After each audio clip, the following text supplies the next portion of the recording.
Welcome to Streets. We talk about how to help investors, real estate investors, to grow in their empire, particularly in this year where everybody's saying recession and all these things. So I wanted to make something dedicated to giving you how we operate as investors. So let me go ahead and introduce Abraham Gray. Hey, thanks for having me. Yeah, man. This dude is a rock star, hundreds of businesses, thousands of properties. Yeah. Your biggest deal was a $100 million exit, right? Yeah, in one of my businesses, yeah. So just those three little tidbits on how magnanimous this guy is. And just thanks for coming here, first of all. Thanks for having me. It'll be fun. Yeah. So the way we break this down and giving you an update on what the market is doing in real estate investment is we go through analysis, principles, and education. So let's jump right in and go over the analysis piece. What level of a cycle are we currently today in? To start off, Abraham, where do you think we are in the cycle? So for the last 2 years, up until about four months ago or so, I mean, we're in like the craziest cycle I've ever seen. Like anything you buy, you're going to make a ton of money on, and you couldn't make a mistake. I literally never lost money on a property for the last 2 years up until about 4 months ago. So about 4 months ago, stuff started to level off. Mm-hmm. And then literally every single week it started to go down some. So we're in a cycle where stuff's still going down. I think it's still going to go down for a little while, probably at least another 4 to 6 months, maybe longer. But at some point it will level off. Yeah, and that will make opportunities for us as investors, obviously. But I think it's also something cool to talk about how capitalism kind of corrects itself in a way. Because another aspect of the economy people are not talking about is that for the last 40 years, we've had minimum wage of like $7.50. Mm-hmm. But like in the last 3 years, a lot of major cities are coming up to $15 an hour. Yeah. And that's kind of capitalism at work because at some point, something's got to give, right?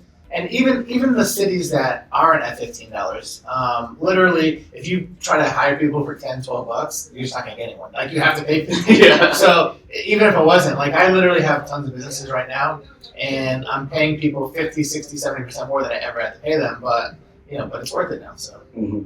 Yeah, and I've also been seeing, to your point, listings start to take longer to sell. Yes. Rentals, if it's priced wrong. I know in Lawrenceville, a property I recently sold for a friend of mine about 6 months ago, mm-hmm. which was smart for him to do. Yep. That guy was wanting to invest in that property and rent it at about $2,000 a month. Right. Today, he's got it down to $1,400 a month and still is not renting that property. That's crazy. Yeah. We probably just priced it too high in the beginning because stuff didn't go. The rentals have not gone down that much. I have hundreds of rentals, Mm-hmm. and I haven't seen a big hit on rentals. So he just probably was just trying to get too much. Yeah, especially for the price, the overhyped price. Yeah, but Lawrenceville is expensive. Like $1,400 is cheap. Like, what is that, 3.2 or what is it? Yeah, it's a 3.2. It's from 1980, I believe. Yeah, but $1,400 is that it should go for sure. 2,000, depending on how nice it is, it might have been high. Yeah.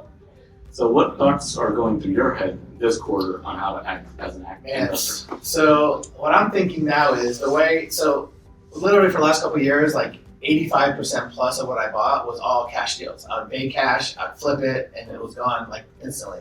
Now I'm having a lot of problems selling stuff as fast, and there's just not as many buyers. And every time I buy something, by the time I fix it up and sell it, it's worth less. So like I think I'm going to make a certain amount, and then sometimes I break even, sometimes I make a little bit, sometimes I even lose now. But the way that I have been buying most of my stuff lately, especially over the last 4 or 5 months, probably almost 40-50% of stuff is with creative financing. So I'm buying a lot of owner finance stuff, a lot of subject to where I take over the people's mortgage or take over the liens that they have on the properties. And that way I'm fixed in with their interest rate, and typically, it's 2, 3, 4%, mm-hmm. On average. I get a lot of deals owner finance at 0%, and very rarely do I get something that's even more than 5%. And, the interest rates now are over 7. So I'm getting it really, really cheap. And what I'm doing is I'm buying these properties, and then I'm reselling them to somebody else on owner finance, mm-hmm. and I'm charging them like 8%, mm-hmm. which is still good for an investment property.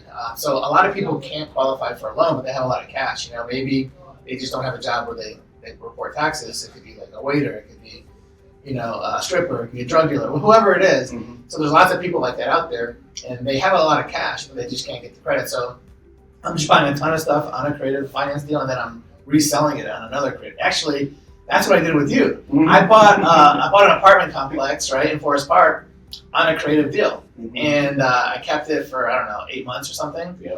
And then you came along and I sold it to you on another creative deal. Yeah. Right? You didn't pay me cash for it. Yeah. So Owner finance. those are the things I'm doing. And I bought it and I locked in at a certain interest rate, and then I'm charging you like probably a little bit more than what I paid. Yeah, of course, you and, gotta make profit. yeah, and we're all making money. I'm making money. You're doing really well with it. Yeah. And It was a solid price for what I'm looking for. yeah.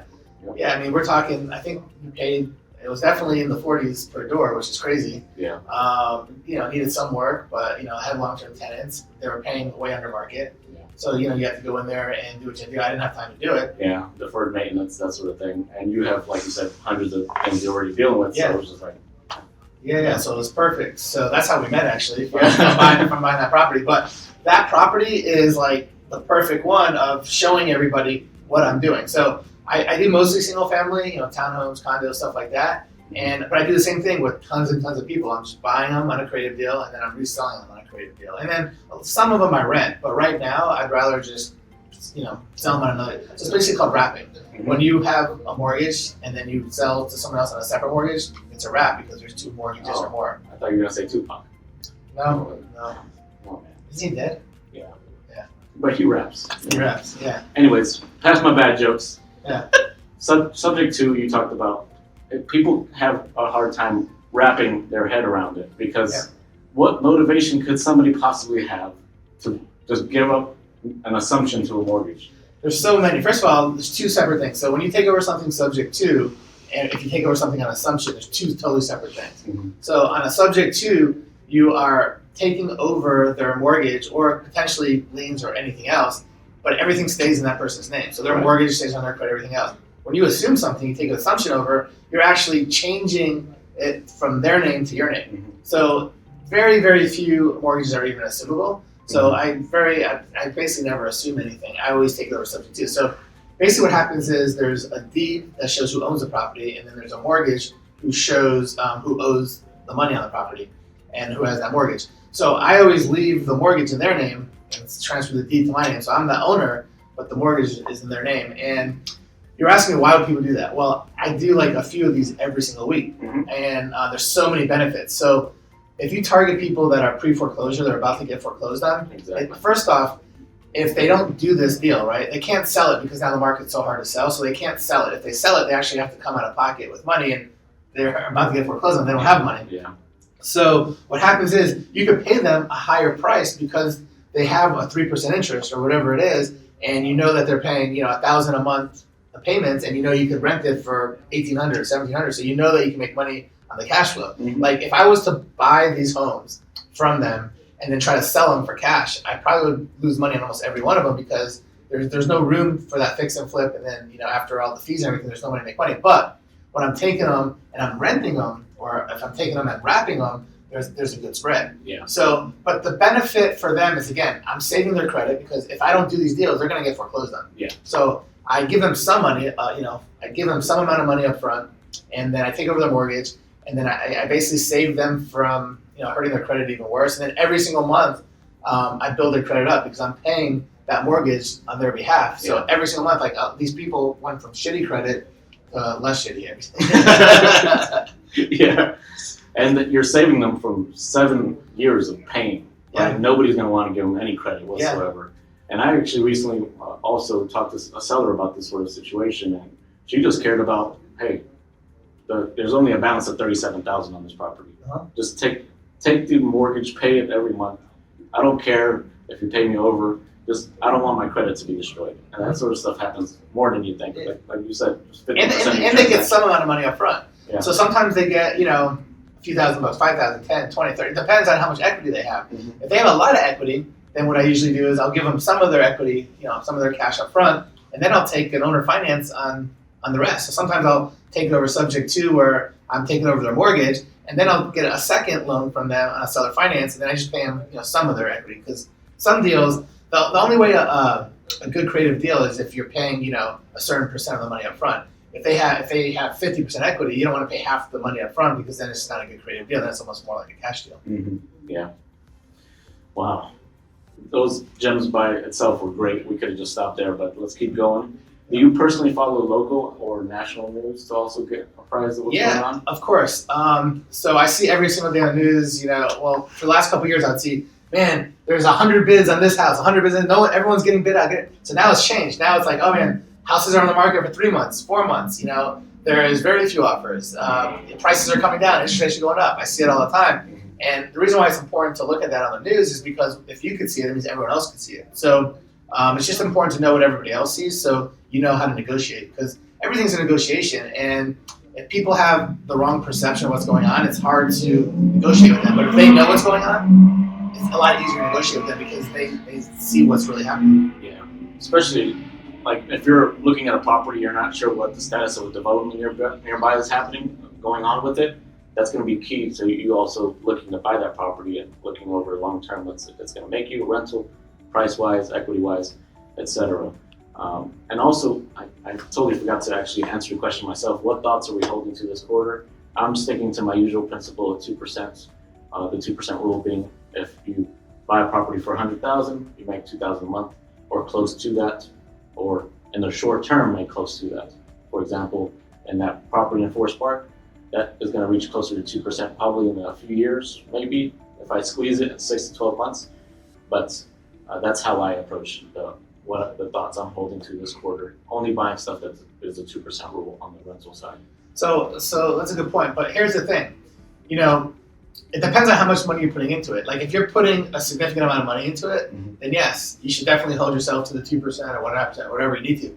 But if you're able to buy these things with no money or very, very little money, does it matter that you're not making 2%? 1% could be really good. Yeah, it depends how much cash you have into it. Yeah, like I learned with your property that you sold to me a few months ago, I could have, instead of renovating that 1 bedroom to make it 2 studios, I could have just rented out as is at a lower rate, and my reserve is just not touched. Right. So there's that aspect to it too. There's different ways to balance the risk.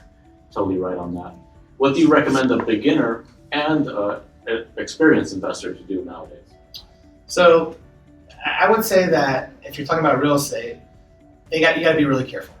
I have seen people lose more money over the last 4 months than I've seen in the last 5 years.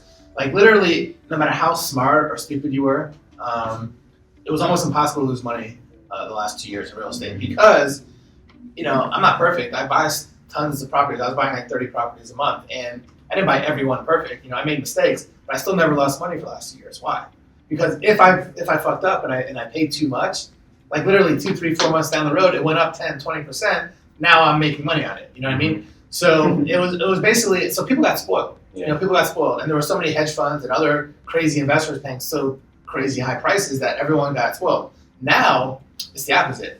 Like literally, when you buy something, more than likely by the time you sell, it's gonna be worth less. It'll be worth the same at best. Yeah. So if you make a mistake now, you're going to definitely pay. So you got to be very, very careful. Understand what the market you're in is doing, and besides just figuring out, the ARV and what you're going to put into it and how much you want to make, figure there's a good chance that it might go down a little bit by the time that you rehab it and sell it. Because that's been happening a lot. Like I was buying stuff 3 months ago. I knew what it was worth then, but I just finished it, put on the market today, and it's worth a lot less today than it was 3 months ago. So I thought I was going to make $40,000. Now I'm lucky to make $5,000.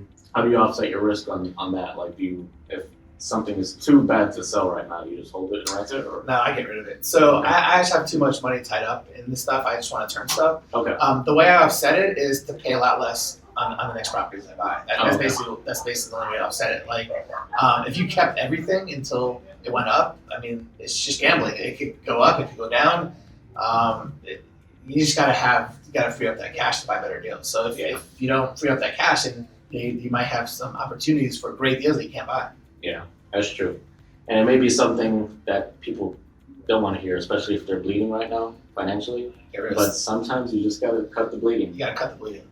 It's so important in business, real estate, in life. If you're dating someone and it's not a good relationship and you've been dating for a while, you're trying to save it. If it's just not good, it's not good. Like at some point you gotta realize to cut it. Business, real estate, anything in life. Yeah, exactly. You gotta cut your losses, especially if you want to be an investor long term and build wealth for you and your family. You gotta learn that. And it may also require difficult conversations. Let's say if you're partnered with somebody, you gotta be real with them. It's like, hey, we could either stay in this and keep losing, gamble, or we could just get at least part of our money back and maybe find some deals this year or next year where buying opportunities may be a lot better, which it looks like it will be. Yeah, I mean, the best opportunities right now are creative deals. I'm still buying cash deals, but they got to be so much less than people even realize. And not because I'm trying to buy them cheap, because that's just what they're worth. Yeah. And people don't realize they're worth that low right now. Yeah. I know because I have so many properties that I've just fixed up and have on the market over the last 4 or 5 months, and I see what they're going for. I see what the offers are. I have some properties that I'm not even getting offers on that are so nice, it doesn't even make any sense to me. So like, the people selling me all these deals don't see that. And I don't know if they believe me or not, but I'm happy to show them. And they just remember how it was when it was good, and they don't realize how much literally, over a decade ago, 2008, 9, I mean, the market just went, like, literally homes that were worth 200,000, 300,000 were worth 20,000 like a year later. Like, they dropped 90%. Yeah. I don't think that's going to happen now. Yeah. But in half easily. Yeah. It can easily drop in half because they went up double. There's no reason why they shouldn't come back. We're there, and mainly because the interest rates are high, but there's other reasons as well. Yeah.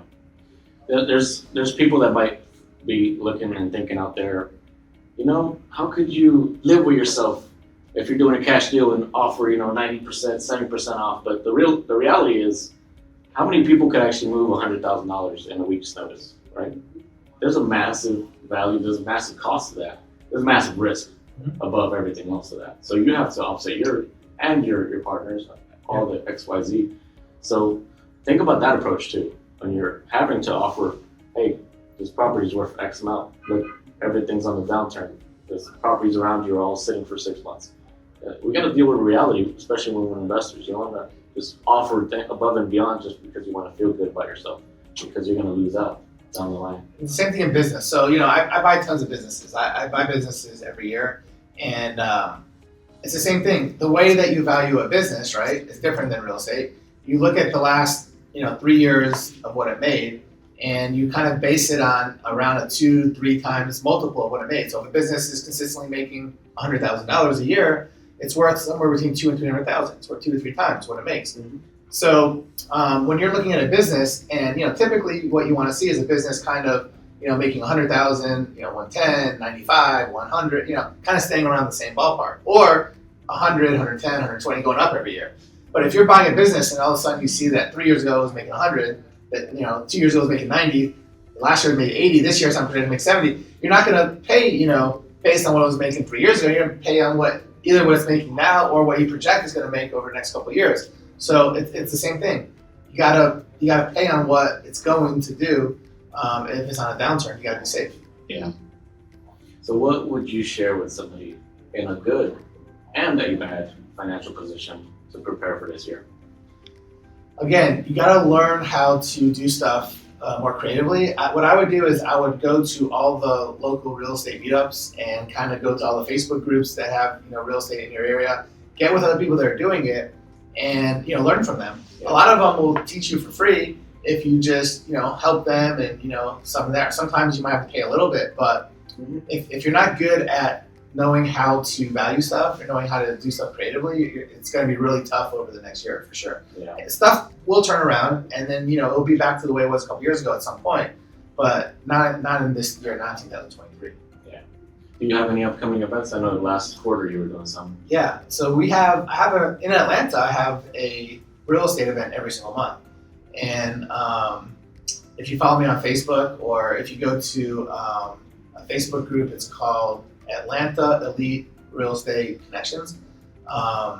We post on there when the events are. But it's like once a month, and we always have different speakers. They'll talk about Airbnbs. They'll talk about, we'll have an attorney talk about legal stuff. We'll have someone talk about foreclosures. We'll talk about creative stuff. We'll talk about door knocking. We'll talk about driving for dollars. We'll talk about multifamily. Every single one's a little bit different, but we're going to have good speakers. They're like 3 hours long, and we have all the food, everything you can eat. They're like $50, but like that includes like everything, all your food, everything, and it's basically just to cover the cost of the venue and everything. Yeah. But the connect, there's 100 people or so there. You get to meet, talk. We have networking, and we have lots of Q&As and questions and answers for anything that you need to know in real estate. Yeah. Do you have a section on how to break up with a toxic girlfriend or something coming up? Yeah, so I do a lot of different things. So I do a lot of different podcasts and a lot of different. So my YouTube videos. So I started my YouTube channel like 6 months ago. Oh yeah. And that's just my name, Abraham Gray, Gray. And I post tons of videos about how to better your life in business, in real estate, and just mindset, rapport, and stuff like that. So I actually will have a bunch of stuff on girlfriend. So I actually did make a video. I did make a video a couple of weeks ago that talks about how to negotiate with your girlfriend, even how to get what you want. Because I have a funny story. I don't know if you want to talk about like girlfriends.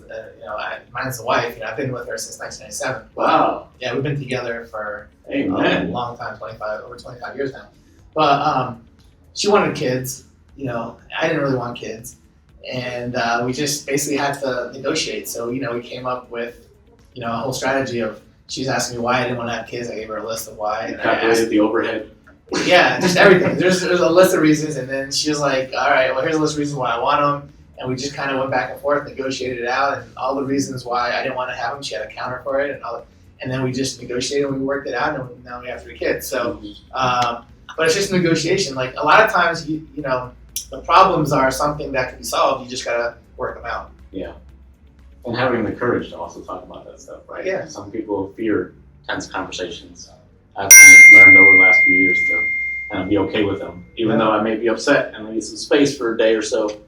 It's a healthy part of a relationship, and that's such a key part of life too. I don't know if you realize, as an investor or beginner, whatever level, having your mind right in every other aspect of your life is going to make you as an investor even better.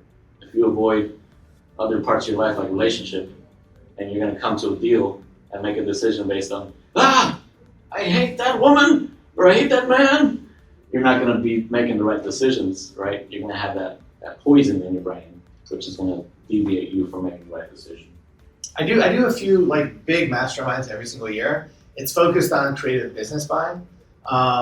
And they've been mostly in Atlanta, but now I'm starting to go around the country. So my next one is in Tampa at the last weekend of February. But they're 3 days and they're 10-hour days. And then after the 10 hours, we go out, we take everyone to like Topgolf or to just different venues, and we go, have fun, network after the event's over. And those are really, really fun. We mainly like 90-some% of it is just about business, how you buy businesses, how you value them, how you find them, how you negotiate them, and how you can buy these with none of your own money or very little.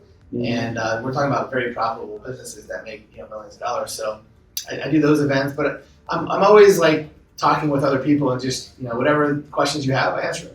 So I do Facebook Lives, I do Zoom calls all the time. So there's always information that I'm spitting out based on the stuff that I've experienced. And you gotta always educate too, because you never know what's going on out there. Yeah. Especially with a guy of this level caliber experience, so keep apprised of what he's doing. For me, what I would advise you as a beginner or experienced investor now in this year would be kind of what we were just talking about. The slang term, keep it gully, I grew up with, right? Just keeping it real, talking about what's going on in your life with friends, mastermind members, your relationship, saying, hey, I can't deal with this. I actually, just yesterday, I was like, I can't manage all these cash out refinances. So I talked to my wife. I was like, hey, do you have time to do this? I'm just drowning in the operations of the business. Please help me out with this aspect. Please. And she luckily was awesome. Thank you. She said yes. So she's going to help me on that. So be open to that, being real with you and your wife, your husband. So let's see. How did you win in the last major cycle? So the way I won was I bought a lot of creative deals, and I waited to the market to basically hit rock bottom, and I bought hundreds and hundreds of properties like in a short period of time. And I was buying properties for $5,000, $10,000, $15,000, $20,000. I mean, the highest ones I paid were maybe $20,000, $25,000. Did you sell some businesses before that to have that capital? No. So this was this crazy thing. So the business I made the most money on, I had it in 2007, 8, 9, 10, 11, 12, 13. Okay. And I was making like crazy, like millions of dollars, like almost $1 million a month or more some months, right? So I just took that money and just reinvested into real estate. Okay. And it happened to be like the years that I made the absolute most money were 2010, 11, 12, which were the worst years for the market for real estate. Mm-hmm. So I just put like, millions and millions of dollars into real estate, and I was buying them for pennies on the dollar, like literally 5 or 10% of what they were worth 2 years later. Mm-hmm. The crazy thing about real estate back then was that you couldn't sell it; they were worthless because there was no banks that would give you a loan. There were no hard money lenders that would give you loans because they all went under. Mm-hmm. And the only way to buy properties was cash, and everyone was getting foreclosed on. There were like so many foreclosures, and there was so much stuff available, and it was just a perfect market if you had a lot of cash. So that's the other thing. Anytime a recession is coming, which obviously we're in, and as it gets worse, the more cash you have available, the unbelievable amount of deals that you're going to be able to get at crazy profit margins. So keep as much cash free as possible. Don't tie up your cash in stupid stuff you're not making a lot on, because the opportunities are gonna start coming. Right. Yeah. And even if it's not your own capital, your friends, family. Yeah. Educating them as you get educated, like, hey, we got to prepare this to build the family wealth, etc. Mm-hmm. What I did for my last major cycle was house hacked. So I lost my job. It was not exactly a layoff type thing. I just didn't want the job anymore. I wanted more freedom. So left that job, I guess, and then within a few months, I had expenses for a few months. And I luckily was able to house hack and cover my expenses until I got the next job in the tech world. And, if you may be in a difficult financial position, you might be about to foreclose on, you may have to house hack. Let's be real. Don't take comfort and losing your finances, your credit for 7 years over, oh, I got to deal with a roommate for a couple months. Don't do that to yourself. Be real with yourself. And coming out of that, I was like, dang, I saved my ass when a lot of people were losing it. I was like, I gotta, put in. I collected several rental properties over the next few years. Mm-hmm. And that's what allowed me to do, 150 deals over the last 15 years. So, double up, get into that real estate investment game, because I don't know if you just caught what he said. He was buying properties for thousands of dollars. At the end of the year, that essentially amounts to thousands of percent in return. Yeah, crazy percent. Compared to stocks, is laughable. And that's what people think real estate sometimes is a scam, right? They're like, that sounds too good to be true. You're just blowing smoke up my butt. And it's just, that's reality. If you negotiate right, creative finance, buy cash in the right position. So a lot of people might be thinking, well, you just said that houses weren't sellable. Why are you buying all these homes? What were you doing with them if you couldn't sell them, right? Mm-hmm. Well, what I did was I rented them all out. I rented out hundreds and hundreds of homes. And a lot of them weren't in perfect shape. So I was actually spending more money in renovation a lot of times than I was buying the house. but these were nice houses, literally I remember paying $250,000, $300,000 for homes that I'm paying $20,000. It just didn't make any sense. And everyone's like, oh no, don't buy them. They're going to be worthless. But literally every single year, once the market started getting better, I started selling some off. And I probably sold most of them off, over the last, I still have some actually. I still own some homes today that I bought in the 90s. Mm-hmm. Some of my first homes I bought, I still own actually. It's kind of cool. Yeah. I just sold my first home I ever bought, in 2022. I should have kept it because it was the first home. I didn't think about it. It would have been a cool Did story. you weep ever so gently? No, not really. I mean, I got decent money for it, but I should have just kept it just for story purposes. Yeah. But whatever, it's gone. But yeah, I just rented them out, and I literally cash flowed like crazy. So the crazy thing that I have seen, since I've been doing real estate, since I was 22, so 25 years ago, and so in the 90s, and I've never really seen rents drop drastically. The only time I've seen rents drop drastically is if people just were asking way too much and renting stuff for way more than the market, then it corrected itself. But if you were renting stuff for what it really was worth, I've never really had to lower rents much ever. I've had to drop prices of homes in half or even more. Mm-hmm. But rents have steadily always gone up, or at least stayed the same for the most part. Yeah, people always need a place to stay, especially in Atlanta where we're getting so many industries here growing. Multifamily, I actually researched, was largely unaffected during the last 2008 crash, which was pretty surprising to me, but it makes sense. Rents, people always make place. People have to live. Yeah. And apartments are the cheapest places, so it makes sense. You know, when you were talking, I thought of another thing. Like, people also want to be comfortable and say, I don't want to buy several single-family homes or multi-family properties. That sounds like a headache dealing with all the properties, all the tenants, toilets. And to that I say, first of all, I rebuke that statement, because in the next 5-10 years, there's going to be so many industries just crushed. And if you don't prepare for that, because you might be in that, you also might be crushed over the long term. Like, just even forget about the next 5 to 10 years. The last 100 years, millions of people were crushed in different industries, right? So getting rid of that belief that you can't get in real estate, you can't educate, you can't deal with the headaches. You can't afford not to. I'm gonna tell you a crazy story about what you just said. So you're like, oh, you're gonna have to do all this work, the pain in the ass, you're gonna have to fix toilet. I haven't seen 75% of the homes I've ever bought. I've never been to them. Wow. I'll tell you that not only have I not been to 75%, I've not messed with maintenance or anything with any of my homes ever. I've never done it. So like when someone's like, it's a pain in the ass, you have to deal with it. Why? Why do you have to deal with it? Yeah. I mean, I'm a property manager. And if you don't have a property manager, you maybe have a partner that can do it. But the point is, figure out what you like to do and figure out what you don't like to do. And the stuff you don't like to do, have someone else do it. Like, some people like doing the maintenance. Some people, enjoy it because they're like, oh, they see how much nicer it is. They feel like they save money. They, whatever. But if it's something that you don't like to do, it's a pain in the ass, don't do it. Like, make sure you're buying it right enough to where you can pay a property manager to do it for it. Exactly. That's just what, 8-10%? Some even charge $50 a month per unit. Whatever, yeah. Yeah. So it's not something you could not work around. It's feasible. That's awesome, man. Let me see. Anything else you want to cover before we wrap up? I mean, there's a million things I can talk about. It's just a matter of, what's we're talking about here. But well, bro, you charge me $50,000 an hour. I can't keep you here forever. So I mean, we can talk about exit strategies. So I have tons and tons of properties. I have different exit strategies for them all.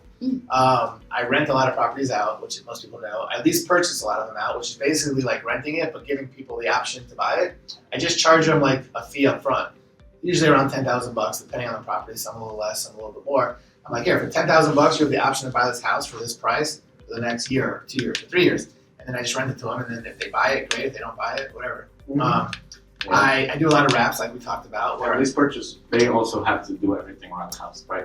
It depends on the lease, but I try to make them do everything. But technically you can't make them do everything. So if you get them to think that they have to, and then if there's something that comes up that they call you about, you probably have to do it. But I mean, lease purchase. Taxes you got to take care of. Oh yeah. We're talking about maintenance, but taxes of course you have to take care of. But the thing with lease purchase that's good is that people feel like they own the house because they feel like they're going to buy it, and they take better care of it. So there's a lot less maintenance and repairs, and of course you're not going to have the vacancy because they put that significant amount of money up front. They don't want to just leave. Yeah. Now I do a lot of wraps that we talked about where I buy it on a creative deal, I sell it on a creative deal, and then of course Airbnbs. I have a bunch of Airbnbs. I have a lot of rooming homes where I basically just take homes that have a ton of rooms.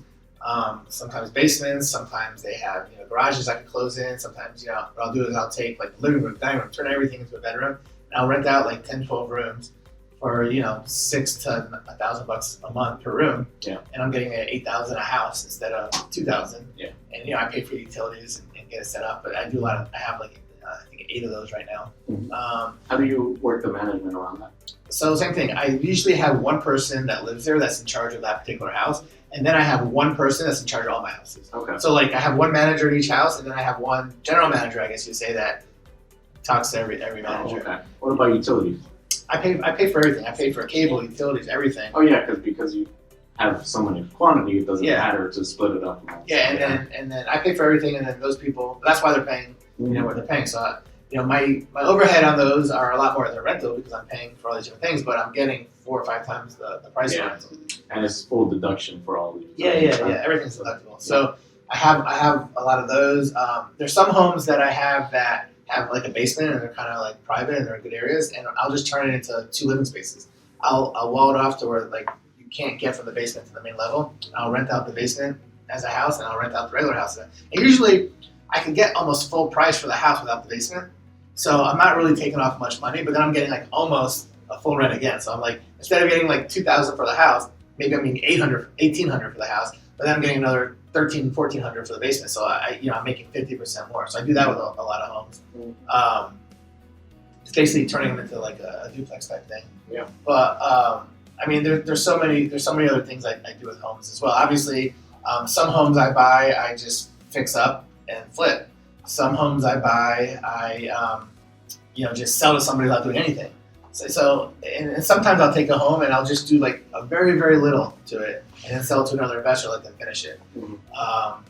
But there's so many different things you can do with real estate.